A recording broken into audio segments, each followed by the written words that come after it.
বাংলাদেশের রাজনৈতিক নেতৃত্ব শেখ হাসিনা কি বলেছে বা কি তার আচরণ ছিল, এটা বাংলাদেশ রাজনৈতিক নেতৃত্বের আচরণ আসলে না। এবং শেখ হাসিনা কে নিয়ে বড় জায়গার আলোচনা আমাদের আর দরকার নেই, বাট এটা বলে রাখাটা প্রয়োজন যে শেখ হাসিনা যেভাবে আমি দিয়েছি, আমি করেছি, এটা বাংলাদেশের ইতিহাসে আর কোথাও খুঁজে পাওয়া মুশকিল। আমাদের দেশে মানে ঐতিহাসিক ভাবে অনেক বড় বড় নেতা আমরা দেখেছি গত 100 বছরে, ফজলুল হক, সোহরাওয়ার্দী, ভাসানী সাহেব এবং অবভিয়াসলি শহীদ প্রেসিডেন্ট জিয়াউর রহমান আজকে যাকে নিয়ে অনেক আলোচনা হয়েছে এবং আগামীতেও অনেক আলোচনা দরকার, স্পেশালি দরকার বিকজ গত 15.5 বছর তার সম্বন্ধে সকল আলোচনা খুব জোরপূর্বক ভাবে মুছে দিতে চেষ্টা করা হয়েছে।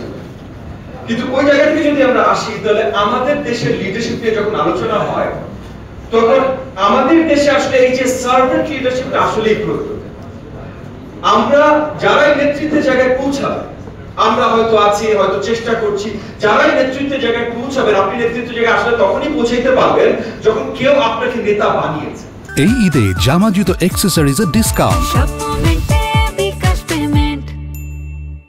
প্রাক্তন প্রধানমন্ত্রী বেগম খালেদা জিয়া, উনার কি ভিশন ছিল?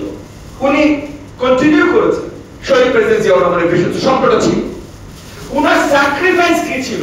এটা গত 15.5 বছর আগে যে স্যাক্রিফাইস ছিল না তা না ভাই। উনি সেই 85 ওনার পরিচিতি হয়েছে আপসহীন নেত্রী হিসাবে। সোনার কতখানি স্যাক্রিফাইস ছিল? ওই জাস্ট ওই ট্যাগ আপসহীন নেত্রী কয়জনকে বলা হয়, আপসহীন কয়জন আছে, ওই ট্যাগ আপনাকে অনেক কিছু পরিচিতি দিয়ে দিবে। বাট গত 15.5 বছরে উনার কি লেভেল অফ স্যাক্রিফাইস ছিল? উনাকে অনেকবার এই ধরনের একটা অপশন দেওয়া হয়েছে যে বিদেশে চলে যেতে পারে, উনি দেশের মানুষকে ছেড়ে যায়। উনি মানে উনার বয়সে, উনার অসুস্থ অবস্থায় উনি জেলে গেছেন। উনি সব ধরনের অসম্মান, মানে অসম্মান তাও কি লেভেলের, যে পুরো ওই যে আপনার আইসিটি বা কি পুরো দল ছিল তার পিছে লাগিয়ে দেওয়া হয়েছিল ওনাকে ট্রোল করবার জন্য।